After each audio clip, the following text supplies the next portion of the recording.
Welcome to The Art of Being Unstoppable, the podcast where we will go beyond the ordinary and embrace the extraordinary. Be part of down-to-earth, no BS conversations where we will explore hot topics on love and money, relationships and business, beauty, and who we get to be with all that shit in between. With our insights and your actions, let's be unstoppable together. Let's go. Welcome back to another episode of The Art of Being Unstoppable. And today we have a very special guest, Mary Kay Hauer, aka MK, MKA, Badass Extraordinaire, aka the sales and marketing coach to worldwide companies. And I wanted to share really quickly with you guys, MK and I connected on LinkedIn using the same strategy that I teach my clients: connect, invite, build relationships. We got on a call. There was so much synergy, and I just love learning about her story. And she's just such a wealth of information. So MK, thank you for being here with us today. Thanks, Tina. I'm excited to be here. This has been a great journey and a short one. So I'm very excited that here's where we're at today. Awesome. So tell us a little bit, how did you get into sales and marketing? Well, it all goes back to when I was selling Girl Scout cookies that long ago. So I just love connecting with people and making them happy and doing things and solving problems that they're struggling with. So I started out in sales in high school, working in department stores and all of those kinds of things, and actually wound up in the technology market and working on really big deals, but they were life changing and very powerful for organizations that I worked with that have been successful using what I've sold. I know when we first got on a call, you shared a story about the first time you did a cold call to somebody. Do you mind share? I was just like, oh my God, I'll never forget that. Can you share that story about that experience? Because so many people I know are like, oh my God, I'm afraid of sales and what do I do? And I think your story can really connect with our audience. Absolutely. So I wound up when I kind of stepped out of corporate market into a different role. I learned a sales process. It was called solution selling, and I thought it was absolutely awesome. And the founder of solution selling, a gentleman by the name of Mike Bosworth, said, you should come and do this full time. And I left my safety of a corporate structure and a paycheck every 2 weeks and jumped to be a consultant with Mike. And he said, when you start your business, it's 6 hours a day, 5 days a week, you are on the phone prospecting into CEOs. Scared me to death. I'd never talked to a CEO. The highest level I'd ever gotten was a VP. And so this was very scary to me. But what was even more scary is I had a mortgage to pay every month and I needed to make money. So I came up with a list of prospect CEOs that I called, and I called one and I said, hello, this is Mary Kay Hauer. You and I haven't spoken before, and we've been working with CEOs in technology companies for over 20 years, and we've been able to help them grow their revenues, and I'd like to share with you how. And there was this long, quiet pause, and the voice on the other end said, what did you say your name was? And I said, Mary Kay Hauer. And he goes, what company are you with? I told him. And he goes, yeah. He said, that's kind of interesting. I'm always interested in learning how I can grow revenue. And I went, uh-oh, I don't know what to say now. I never got that far. That I was actually going to reach a CEO of a company that was interested in talking to me. So the absolute worst thing that a salesperson could do when they've got a potential prospect, I hung up the phone. And it was years of therapy that really helped me move past that. And I was so convinced that this guy had my picture and he threw darts at it every day going, idiot, idiot, idiot. But it was a huge learning lesson for me, a painful one, but it was a great learning lesson. Isn't that the beauty of our mistakes? Some people get so caught up on the mistakes and I messed up and the story of it all, but to just own our humanity, have a great story to share years later, and so after that situation, did you have a guide? Did you have a mentor? Like, what happened? How did you overcome those fears and those doubts and those limiting beliefs about who you are as a salesperson? What was your process? What did you go through? So I had to go back and tell Mike what happened, which was very painful. And he said, you have to prepare because what you are going to do and help them with can really help them be successful. And so we put together a strategy using the materials that we had in the solution selling program. And I got on the phone and I had the comfort because I had a process. I had a way that I could fill that dead air time when a customer asked a question and really believed that I had something that could help them be successful. And that was back a long time ago, and I've been doing it ever since. Is really working with companies to focus their approach in calling on executives, talking to people where you can help solve problems and be more of a consultant. I think one of the greatest things that I've seen in being in the market that I'm in is that regardless of whatever you're selling, whatever product that you're selling, it's about how is that going to change or transform a customer. It's not about the great feature functionality. It's not about the bits and the bytes you have. It's what is that going to do for the customer? Or we say the whip them. What's in it for me as a buyer to listen to what you have to say? And if we start talking about our product, the buyer just tunes out. So, can I help you? Let's diagnose the situation and then let's figure out how we can help you solve that problem. I love that. So what did you call it? What did you call it? So the program was called Solution Selling, and I actually brought it into my company. I was a VP of marketing and sales at that time, and we brought it in and trained the team, and we had phenomenal results. We backed out of opportunities where we couldn't win, and we went after big opportunities. And our competitive advantage was we could have a conversation with a senior level exec and be very comfortable rather than trying to sell to a procurement or trying to sell to somebody who might use what we did but they couldn't make the decision to buy it. So it shortened sales cycles. It just was significantly successful. And solution selling has since been retired. And I partnered actually with one of my biggest clients who was a senior VP at the time. And he and I have a program called Certeza Consulting. And we took the best of those programs and the best of what he did, and we put it together in our own methodology. It's WIAFM. It's when you're sitting across from a prospect, what's going through their mind is what's in it for me to give you my time? Because time is the most valuable asset that we have these days. So if I want their time, I've got to deliver value. And it's not by educating you on what I sell. It's about trying to understand what you're challenged with and how can we help you? Do I have the capabilities that would help you?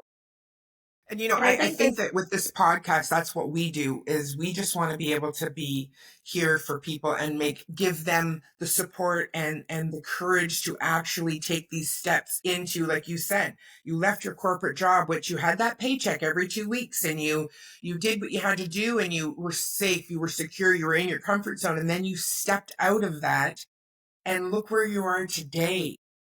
And you've created your own, and that's a story in itself. I love that. Thank you.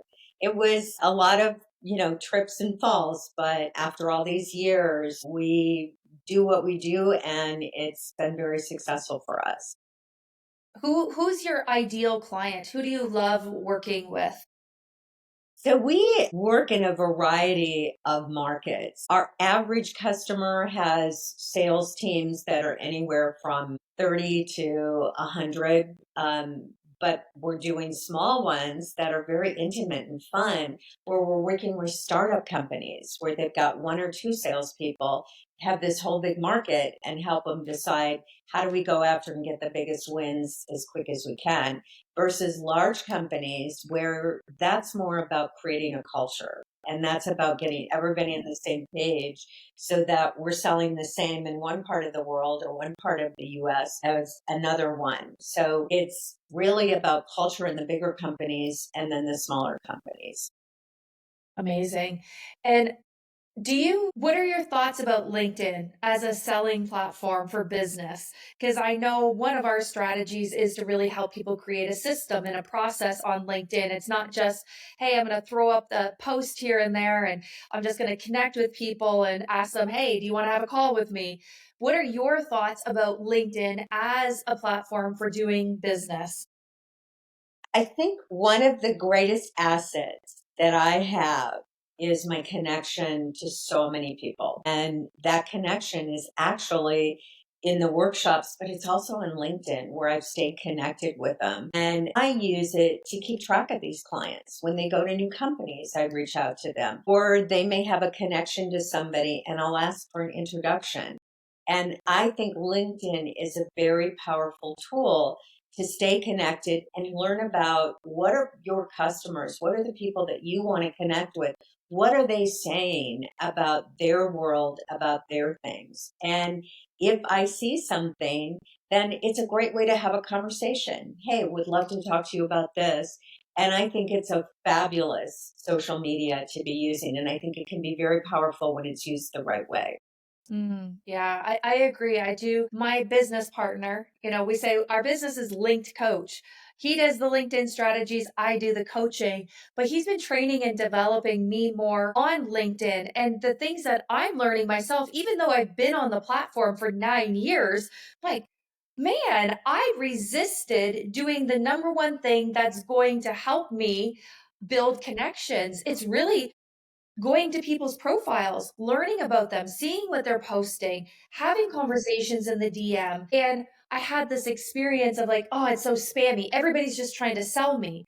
And now that I've shifted my view, I see different evidence of the opposite. Everybody really wants connection. And I'm starting to see, the power of conversations, just like with you and I, Mary Kay, MK. We had this conversation. We didn't know where it was going to go, but it's just now you're on this podcast and we're talking about other synergies, other opportunities of you doing some training, sales training. And it's just like you don't know what can open up from a conversation unless you're willing to put the belief aside that everybody's trying to sell me. No, maybe we're just really trying to make connections.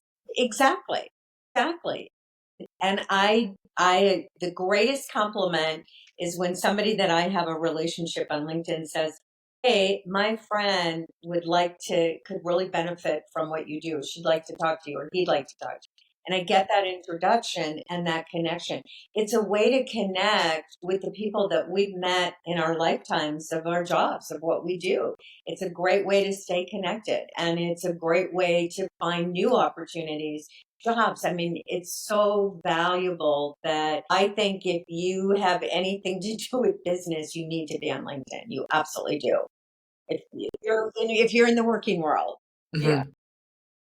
So, MK, if you could give us, for those people that are watching right now or listening, and they're like, okay, I can do this, I can do that. But when it comes to sales, I'm afraid to ask for the sale. I'm afraid to talk about money. What is your kind of way of reframing it from fear to like, how do you reframe it for them? Everybody needs a process. We need a process for everything we do. And you can get it out of a book, you can get it in training, you can do whatever, but you have to have a process.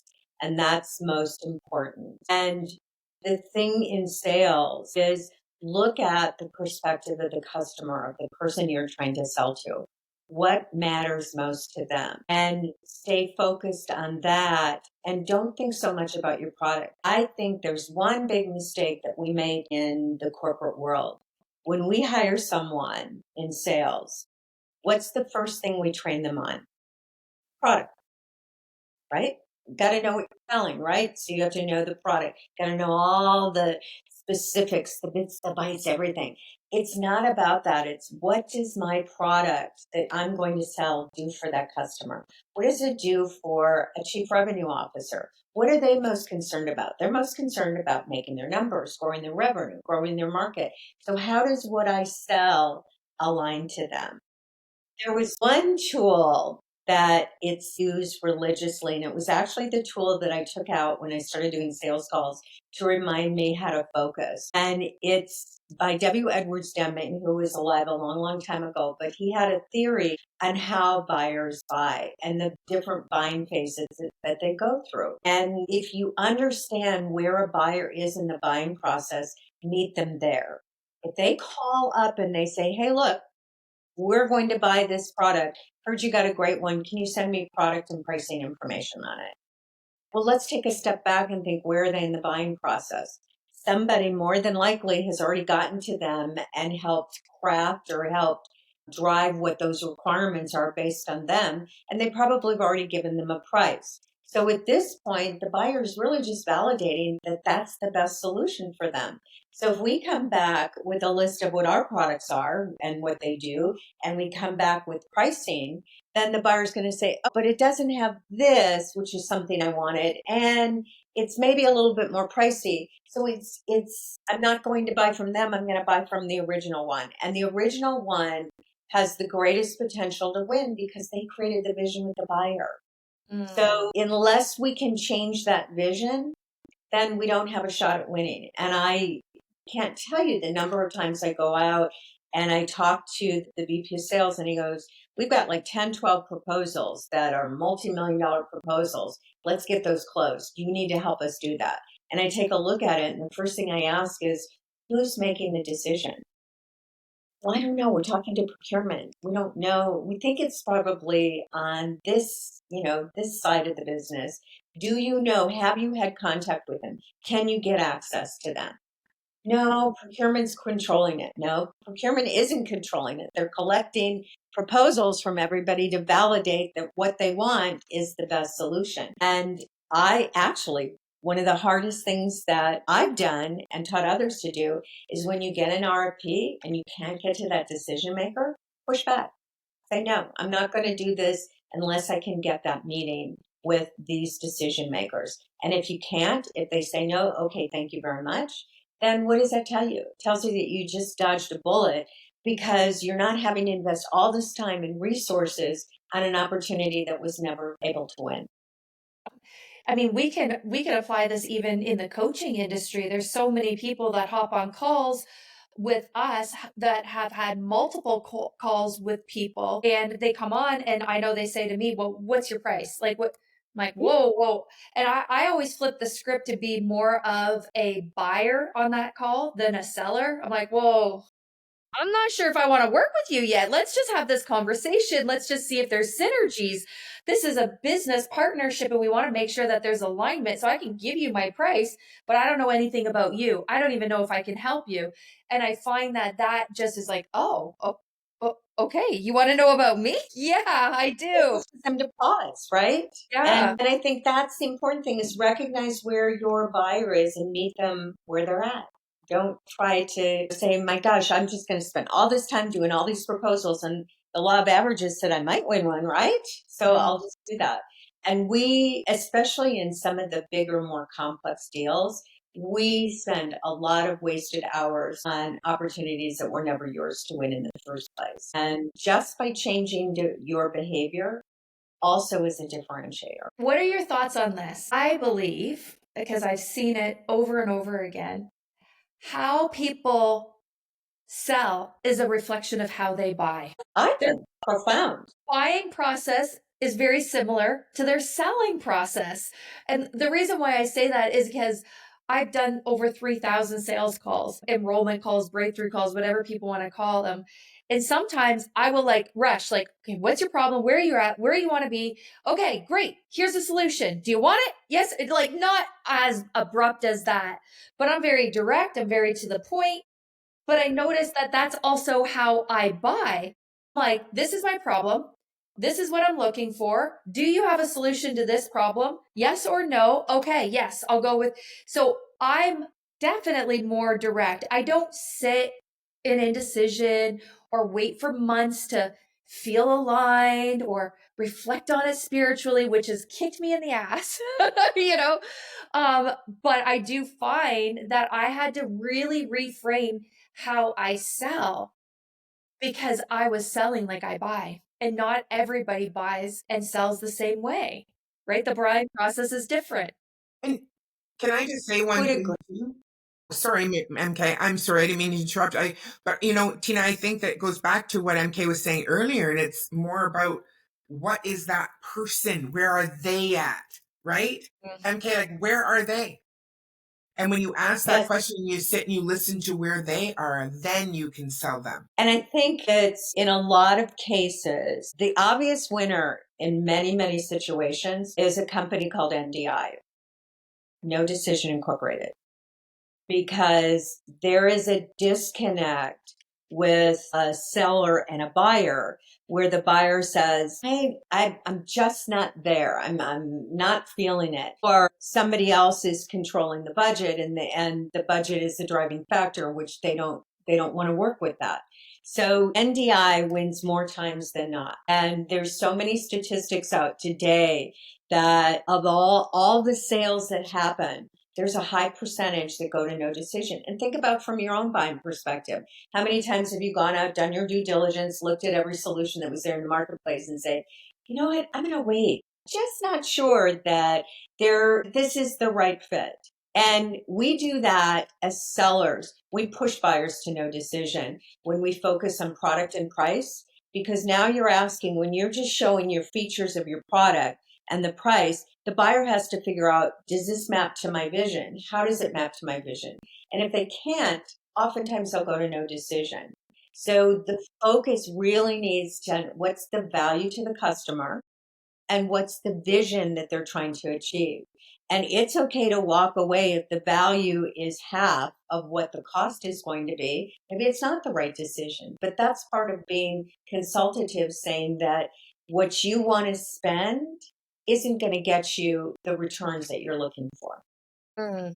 We also do something that we teach a best practice to stay connected with that customer, because once you've got a customer, that's your best next customer, because you built that relationship and they trust you. And so we put in what we call is their measurements, they're called success criteria, is let's come back together and these things that are measurable, let's see how we're doing. It's a report card of checking back with the buyer to say, well, you know what, now that I closed that deal, I'm on to the next one. But I'm here as a partner to help make your job better and help you be more successful in what you're doing.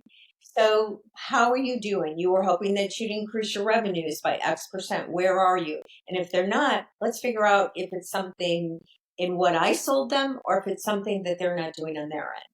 And it's a great way to stay connected. And again, that's a full consultative approach. That's beautiful. I love that.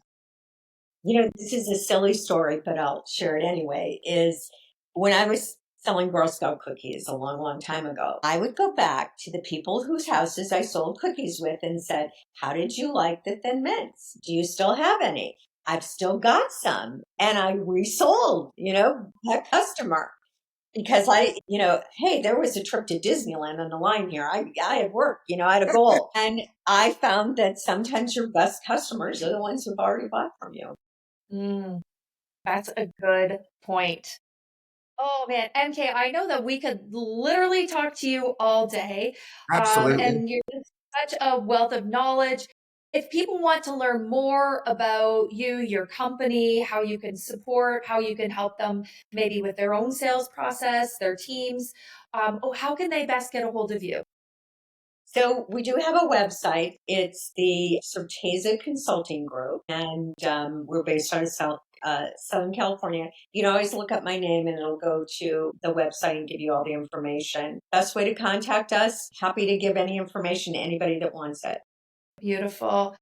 Well, thank you so much, everybody, for watching, for listening. I hope you got a little piece of value. I hope you saw something in our sharing. And, this is the deal. We get to be unstoppable. And if sales is stopping you, do whatever it takes to get out of your own way so you can go out there, be badass, be brave, be bold, and make a bigger impact in the world. Vicki, you have anything you want to add? I will make sure that all of your details are in the show notes as well, MK. It was a pleasure meeting you today, and I'm sure that our paths will cross again. Thank you. Thank you both. I'm very excited to be here, and I love what you guys do. I think it's amazing. Thank you. Thank you. Bye, everyone. See you next Bye, time. everyone. Well, friends, that is the end of our episode today. If you love this episode, hit the subscribe button so you never miss another episode. And please share us with your friends and tag us on your socials at The Art of Being Unstoppable. So for today, have yourself a beautiful day and let's be unstoppable together. See you next time.